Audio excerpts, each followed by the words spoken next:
You just keep standing still. Are you sure we weren't supposed to start yet? I don't know what we're doing anymore. What's up, Profitable Stylist? I am back this week. I was not feeling so good last week, so that really kicked my butt. Thank you for the comments for telling me to feel better. We are gonna have some fun because I miss this actually. I miss doing this. You sound terrible. I still sound terrible. Thank you so much. You're welcome. But you can hear me now, and you can actually understand what I'm saying. Yeah. Oh, well, I could never really understand everything you said, but it's better. So we're going to talk about.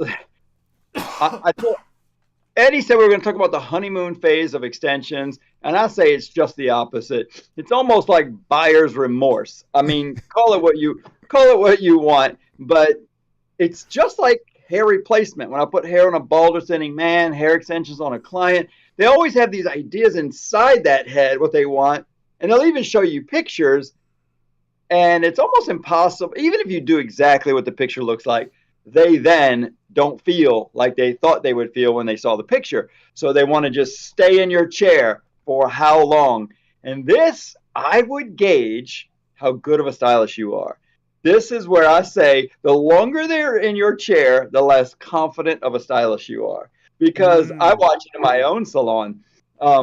Even in my own life, I'm doing it for 30 years. I remember in the beginning when it's crazy because I got this one client. And I wish I could name her, but she still comes here. My son does her hair now. And he's like, Dad, she won't leave when we're done. I said, she was always like that. You have to tell her to leave. So it doesn't matter how long, even some of the same clients, they just never like their hair right away. I guess this could be for color, highlights, any changes. Mm. They are feeding off of your confidence first. Now, hopefully they do actually look good. Hopefully, let's set the ground rules. You do a good job, you do a trendy job, you do an age appropriate job. Because if you just do a job that sucks, well, that's a whole different story. Post it on the forum and let everybody else tell you how bad it looks, and then you'll know for sure. But if you do a good job, then, and you're confident, you sometimes have to say, a lot of times, you have to push that confidence onto them. You look good. It's time to leave and go show the world what you look How like. good you look like, right? Right, because they just keep looking in the mirror. And I guess that 10 or 20 or 30 minutes, sometimes a freaking hour. In hair replacement, we got private rooms. So we'll leave them in that room sometimes, go work in another room. And then somebody will kind of mumble in the hallway, that guy is still in the room. It takes a while for them to get used to looking at it. And if you've got that luxury, it's fine.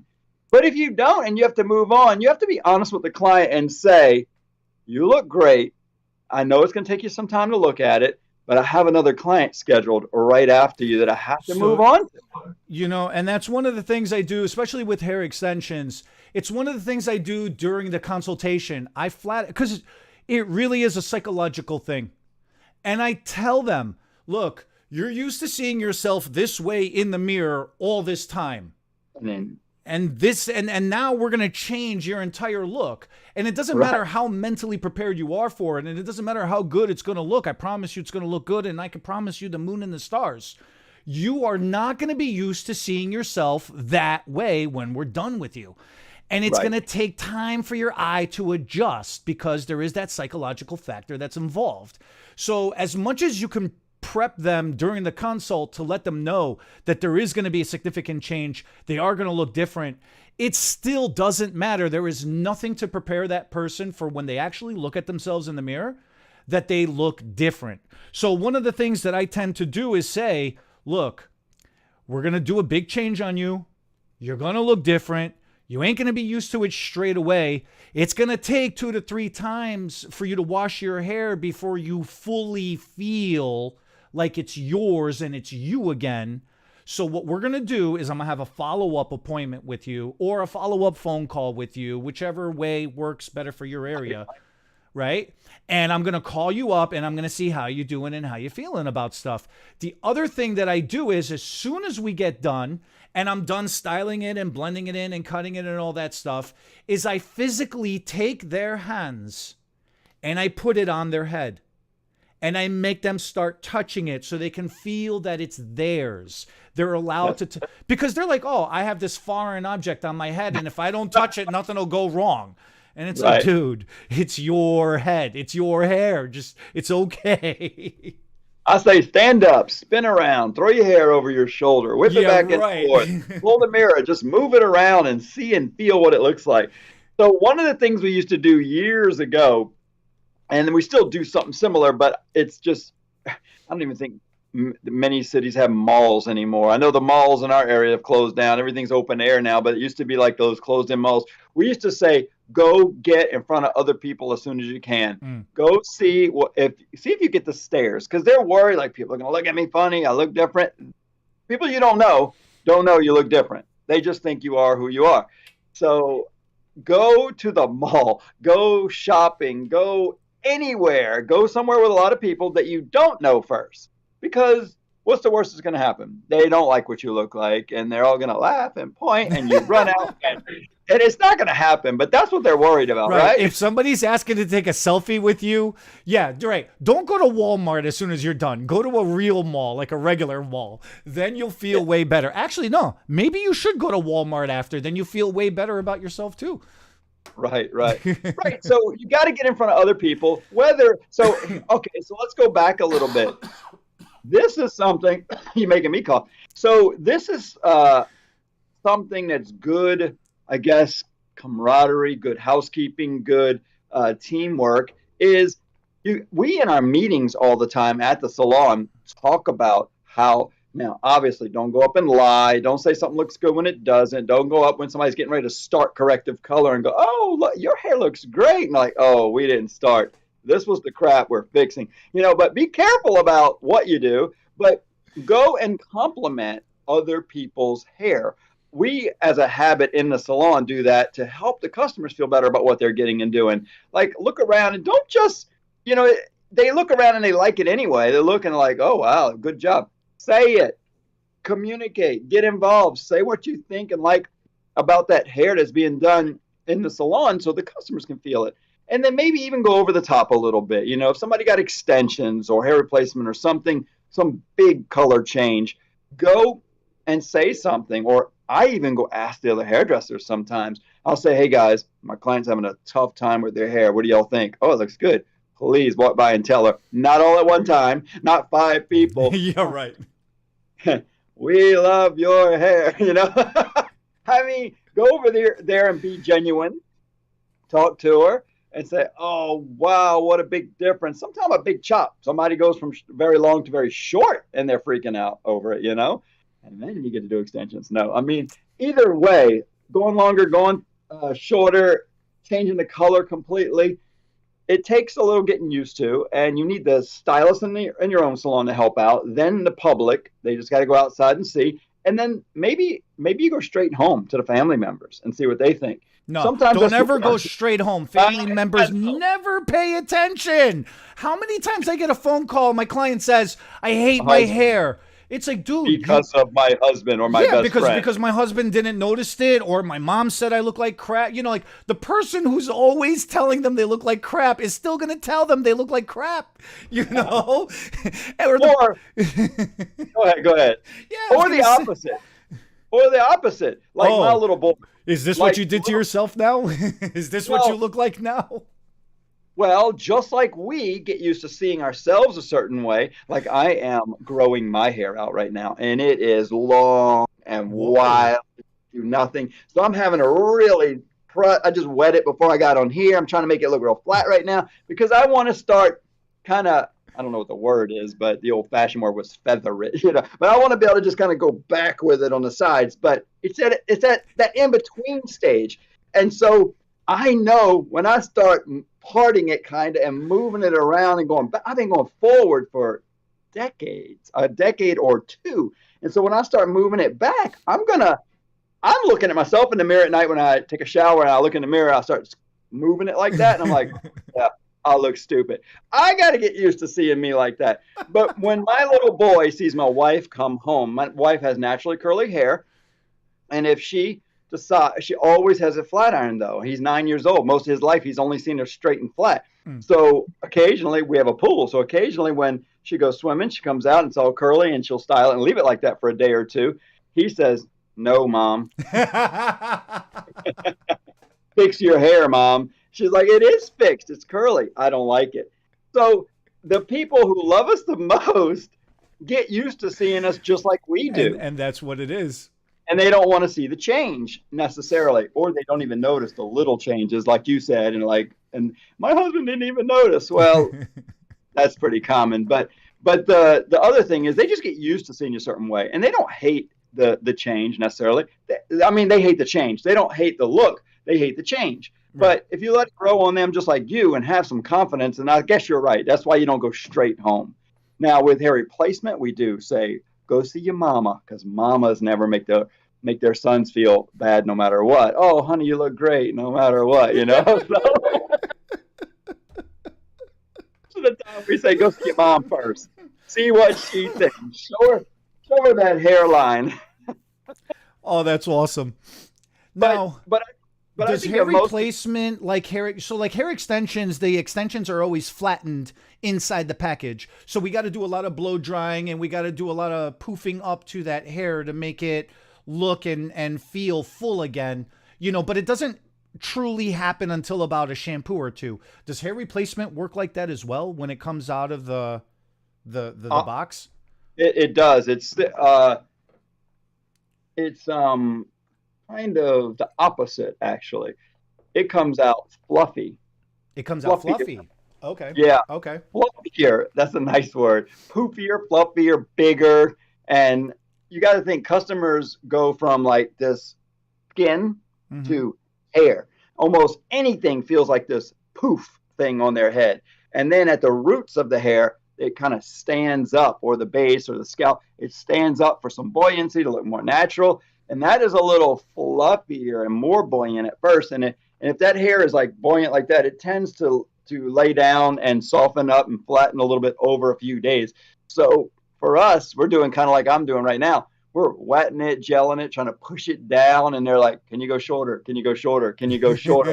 And it's like, well, yes, but you're going to hate it and have to pay for another one in a week or two because you're going to realize you wanted more. So that's similar to extensions. It's like we are going to do what we think looks the best. Now, if you complain about something and I look and I'm like, "Yeah, you're right. It's covering your ears and you want it above it. Let me trim those few hairs."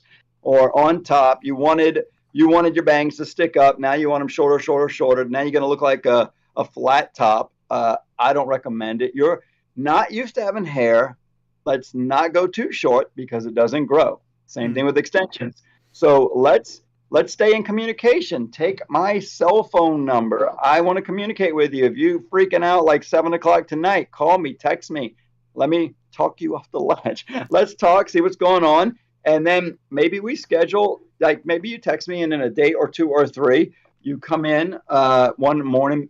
I'm probably, if I'm a good stylist, booked solid. So I might have to come in a little earlier, stay a little later, fit you in on a lunch break or between some clients to do a minor adjustment. And that's a lot easier than a whole service. I can fit that in easier.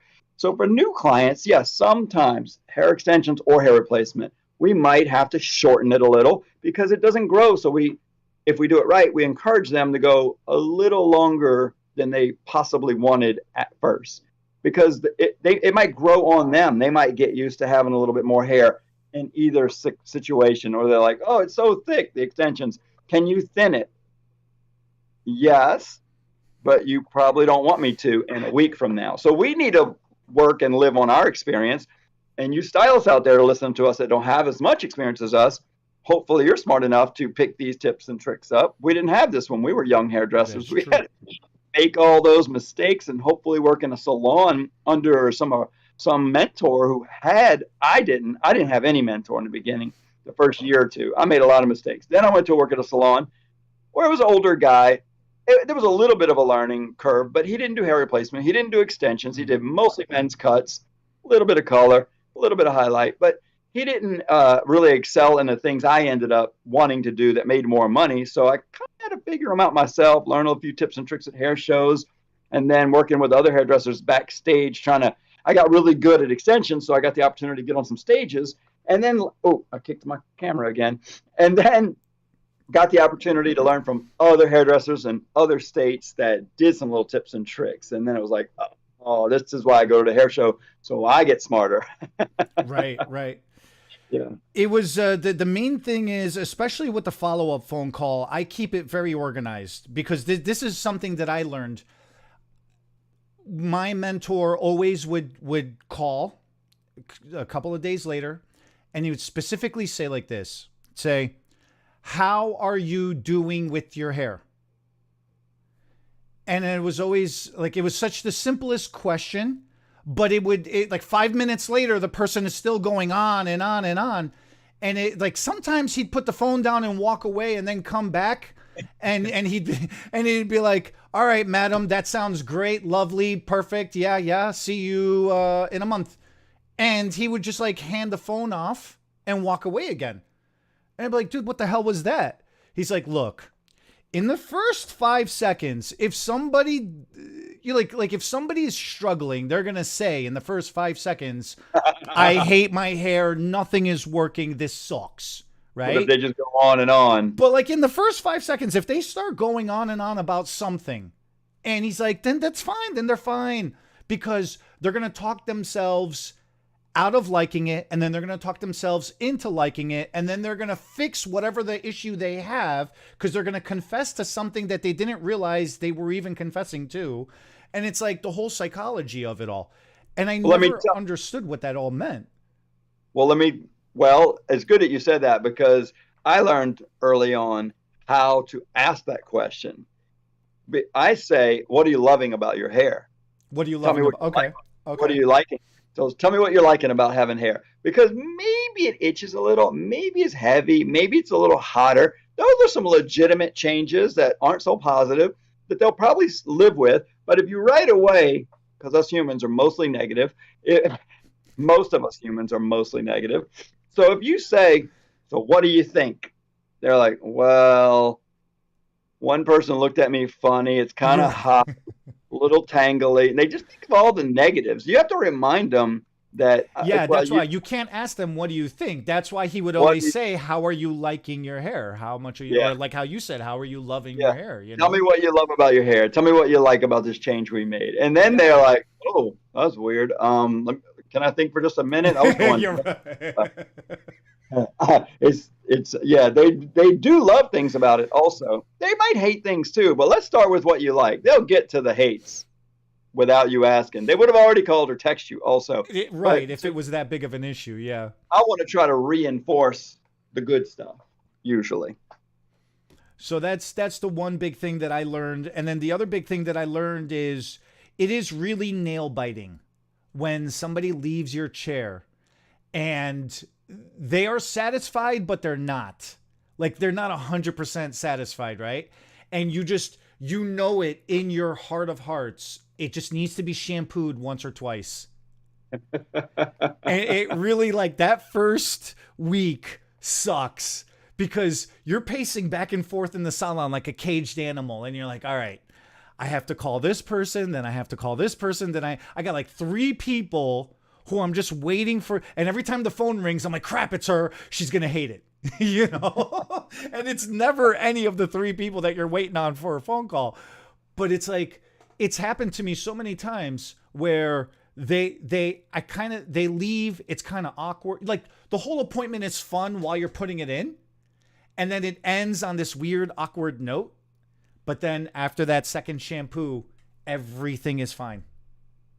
So what do you do in between, like, other than being stressed out to high hell? Because, you know, you could smoke cigarettes, I guess. You can drink yourself stupid. I don't know. You could eat like ice cream nonstop and be like watching, you know, Lifetime movie or something to make yourself feel good. But like, what do you do in that couple of days? I think you get used to it, first of all. I never get used to that feeling.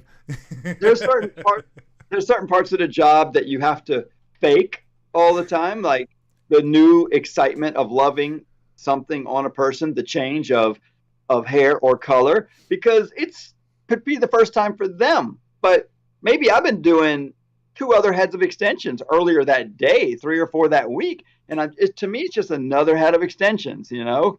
it's like a plastic surgeon, they're changing people's lives hugely with a facelift. And the doctor's like, another facelift, another facelift. But the person's like, oh my God, I look amazing. And you got to fake that you like it with them, because there's no way that doctor can stay excited. There's no way I can stay excited about extensions. Now, I truly am impressed more than other times with some people. I'm like, wow, what a difference it made on this person, truly made them look younger or better or more attractive, or wow, you can just see the confidence in their face change with hair replacement and or extensions. And that is fun, because changing people's lives internally is so much more gratifying than externally, although they're both great. And so there are, on the negative side, like you're talking about, like the one that my son freaks out about. She has never, ever liked her hair. I just got to the point where over the years, I realized, you know what? If I'm really unhappy with a client, I just need to get rid of that client. I'm gonna have a heart attack from the stress of this. If I'm like that with all my clients, well, then maybe I'm the problem. But if I'm like that just every once in a while, then I got to think maybe it's the client. So I don't need to get rid of the client necessarily, but that was my first thought. But from that, I thought, if I'm okay with getting rid of the client, why don't I just get rid of the feelings? Mm-hmm. And if the client doesn't like them, they'll just leave. So I got to the point where, this is a little bold, but we get to the end of the service and she said, I don't know, what do you think? I said, well, that's the best I can do, Shannon. Oh, I said her name. I like it, and that's the best I can do. And if you don't, you might need to see somebody else. But I have another client, and it's time to go. Oh, okay, honey, I'm sorry. And she would just leave. And so each time she would come, she kept coming back. And I thought, at first I used to stress every freaking time. She never liked her hair. She never liked the style. And I thought, then I started learning other things about her life. And it's just like, you know what? She's just a little hard on her sister, her mom, her everything. And thank God we got a few clients with the same name. I'm not going to say a last name now, but I would say that's the best I can do. I'm sorry if you don't like it. She's like, no, it's okay. It's okay. It's like, what am I stressing over? She just always is unhappy. And we got quite a few clients at different levels. She just kind of was the I don't know, the king of the not liking it, would want to could you just change this a little? Could you just change this a little? No. Done. Done. Move on. That's a good point to bring up too. I just quit beating myself up. I'm like, if you don't like it, you might have to go somewhere else. And then she'd keep coming back. So then when my son took her over, he's like, Dad, I don't know what to do. She's so unhappy. I said, tell her to leave. And he goes, what do you mean? I said, tell her you're done. It's the best you can do. She needs to go. I just quit the feelings and got to the point where I was okay with letting her go or firing her. But instead, I just fired the feelings, and she kept coming back. So she's probably happy. She just doesn't know how to share it. Yeah. Which is really good. That's what I was going to say. It's because it's such a psychological thing. Some people just are not in control of their lives at the level that they want to be in control of their lives. And, it's not to try to sound like this whole motivational speaker type of thing, but it really does come down to that, right? And when they come to us, we are like a sounding board for them. They feel like they have that time to vent, to let go, to release all of this crap that they've got built up in them that they don't normally get to release in any other way, in any kind of positive way. And then when they come to us, because they're spending an extended period of time, and because it is a personalized service, we are touching them, we're getting close to them, they feel that connection to us. So even the most unhappy person is still going to be unhappy, but we are able to give them one moment a little bit better than what they normally get. Now, we take on, us as the stylists, we have this amazing thing where we really absorb a lot of that energy from the clientele. A lot of the energy, right? So we bring it in and we internalize it, and then we put it back at, like, we recycle it and double up whatever energy we just took in, good or bad, and then we push back out, twice twice the negativity or twice the positivity, whichever way is coming in, and that's the whole thing that we have to really be mindful of sometimes is like you're saying, you got to try to turn that off, because at the end of the day, we are making them look better. We are making them feel better. We're trying, right? Let's see what's going on over here. Hold on a second. Where are you taking questions? What's up, Tyra? Looking for tips on maintaining and styling. What's YAG extensions? What's YAG extensions? What is that? Don't know. Is that a brand? Is that a type of extension? Is that a technique? What is that? We need more input. Need more input. Do you remember that movie from the 80s? No. Short Circuit. Bernard. You got to see that movie. Need input. When you said that they dump on us, it made me think. I was immediately going to say they think we are friends, and then you start saying that we internalize it, and we do. So we are like pseudo friends. Some we like more than others, but it's impossible to like them all because there are a bunch of different personalities, and generally your friends have a certain style type that you like, and so you get all these clients, men, women, children, and you've got to. Some you're faking it more with than others. Some it's just natural and nice and easy to like, and some you don't love so much, but you're right, you're getting it. But I think the more important thing to think of is you were right about they come and they dump and dump and dump, and they don't know when their time is up. They don't know that you've got, they know there's a limited amount of time, but they don't know if you've got an hour schedule, 2 hours. They might ask about how long does it take to do this, or they get used to it. And so sometimes you newer stylists don't have a client after that client. So you get in the habit of having long conversations with your clients.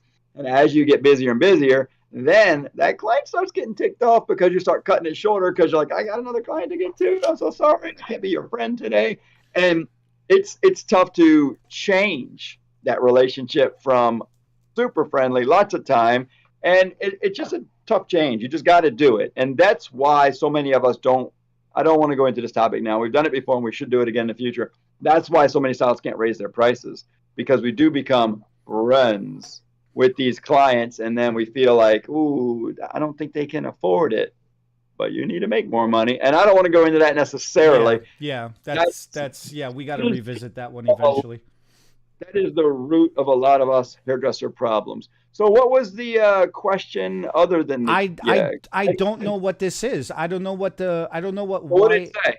So she's looking, this Tyra, she's looking for tips on maintaining and styling YAG extensions or YAG extension. I don't know how to read that. I don't know what that is. It doesn't matter. You don't ever have to read the brand names or the tips and tricks to maintain an extension. We've done videos in the past on that, so that they can go back and see that, because I think most extensions are very similar. How to deal with curly extensions, that's tips and tricks on maintaining extensions, but it was curly. We talked about how to not to sleep wet and all the other things. That would be another video if we didn't hit it strong enough in a past video, but I think we've done that.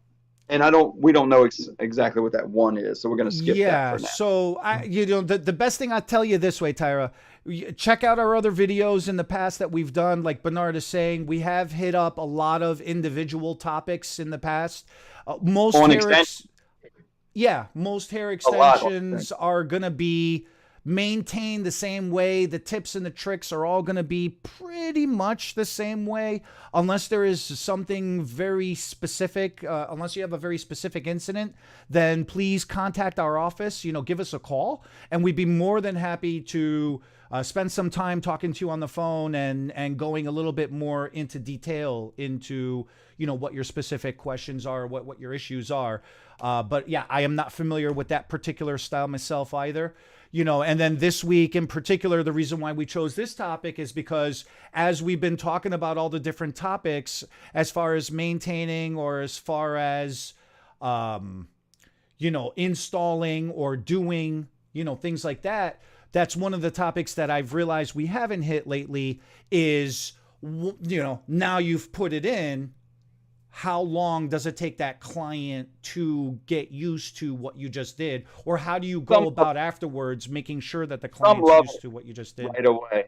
Some I would say some and most these days love more hair right away. I don't think it's as, I think it has a lot to do with society too. Extensions are a lot more accepted than they used to be.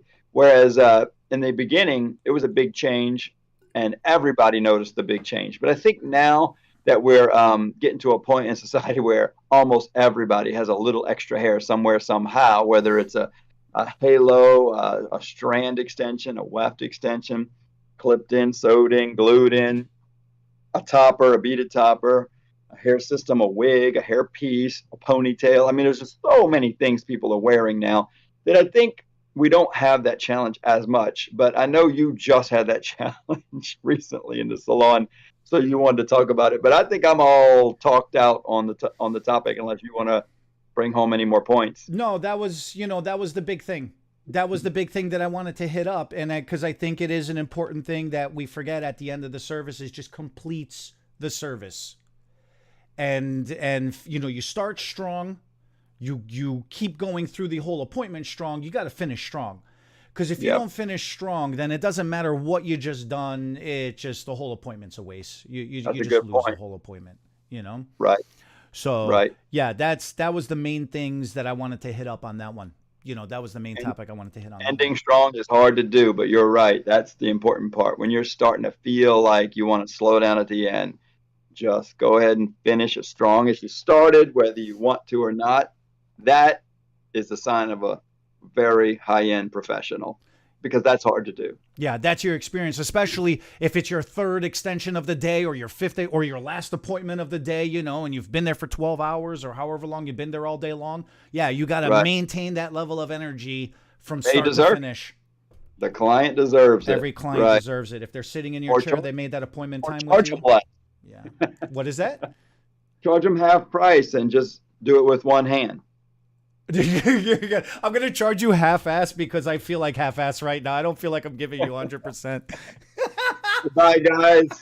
Thank y'all for watching. See you next week. Tyra, give us a call at the office. Let's talk to you a little bit more and see what this trend is that you're talking about. I'm actually interested in that. All right, we're going to have a special guest next week, actually. I don't know if I should announce that or if we should just, I'll find out next week. Find out. They'll find out. They'll find out. All right, guys. Thanks for watching. I miss this, man.